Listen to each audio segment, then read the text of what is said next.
ADHD가 있는 성인들 중에 10명 중 8명은 본인이 ADHD가 있다는 사실을 모른 채 살아가고 있다고 합니다.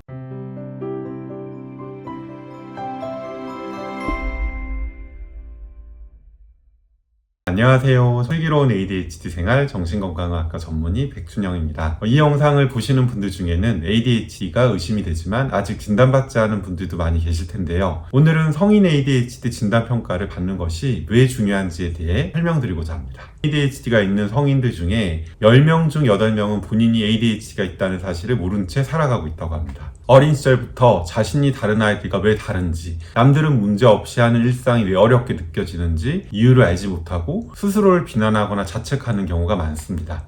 ADHD가 있는 사람들은 어린 시절부터 항상 좀 더 집중해, 좀 더 노력해 라는 말을 자주 듣게 됩니다. 이 말은 마치 근시가 있는 사람에게 조금 더 잘 보려고 노력해 보라고 말하는 것과 같습니다. 그들이 처한 현실을 이해하지 못하고 단순히 의지의 문제로 치부하는 것이죠. ADHD가 있는 사람들도 마찬가지입니다. 노력만으로 해결되지 않는 부분이 분명히 존재합니다. 그래서 ADHD 진단이 중요하다는 것을 강조하고 싶습니다. ADHD 약물 치료를 흔히 도수에 맞는 안경을 쓰는 것과 비유를 하는데요. 안경을 쓰게 되면 선명하게 더 잘 보이듯이 정확하게 진단받고 적절한 치료를 통해서 뇌의 기능이 보정되어 더 나은 집중력과 실행 능력으로 자신의 잠재력을 발휘할 수 있게 됩니다. 또 다른 비유로 와이퍼가 고장난 자동차를 운전하는 것과 같다고 설명하는데요. 와이퍼 없이 비 오는 날 운전한다면 앞이 잘 보이지 않아서 운전이 매우 힘들겠죠. ADHD가 있는 사람들은 그런 상태에서 하루하루를 살아가는 것과 비슷한 상황을 겪고 있습니다. 약물 치료나 적절한 행동 치료 전략은 와이퍼를 고쳐서 보다 명확한 시야로 삶을 살아갈 수 있도록 도와주는 역할을 합니다. 최근 ADHD에 대한 과잉 진단에 대한 이야기들도 종종 나오는데 저는 오히려 과소 진단이 더 큰 문제라고 생각합니다. 많은 사람들이 자신의 문제를 제대로 이해하지 못하고 있기 때문입니다. 단순히 더 노력해야 한다라는 방식보다는 본인의 ADHD 성향을 정확하게 이해하고 자신에게 맞는 다른 전략과 접근 방식을 찾아가는 것이 필요합니다. ADHD의 무서운 점은 단순히 깜빡하고 산만하고 충동적인 성향이나 시간 약속을 잘 지키지 못하는 것이 아닙니다. 물론 이런 증상들도 일상을 어렵게 하지만 다양한 방법으로 얼마든지 교정할 수 있습니다.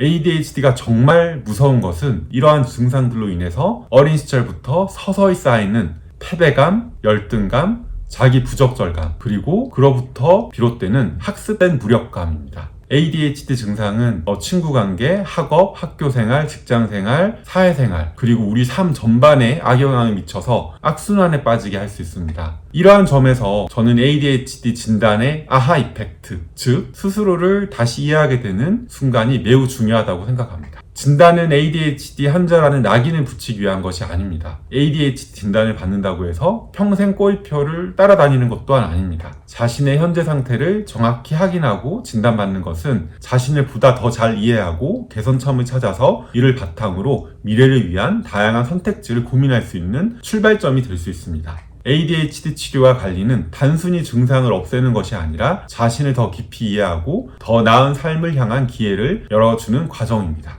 이러한 문제를 해결하기 위해서는 숙련된 전문가에게 자세한 평가를 받는 것이 중요한데요. 사실 ADHD에는 명확한 진단 도구가 없기 때문에 ADHD 진료 경험이 풍부한 정신건강의학과 전문의가 가장 중요하고 훌륭한 진단 도구가 됩니다. 아직도 진료를 망설이고 있다면 더 이상 미루지 마세요. 지금도 늦지 않았습니다. 자신을 이해하고 자신의 특성에 맞는 해결책을 찾는 것이 ADHD 관리의 핵심입니다. 다음 영상에는 ADHD의 진단 방법과 진단 과정에 대해 좀 더 상세하게 다뤄보겠습니다. 오늘 영상이 여러분에게 도움이 되었길 바라며 다음에 또 유익한 이야기를 들고 찾아뵙겠습니다. 감사합니다.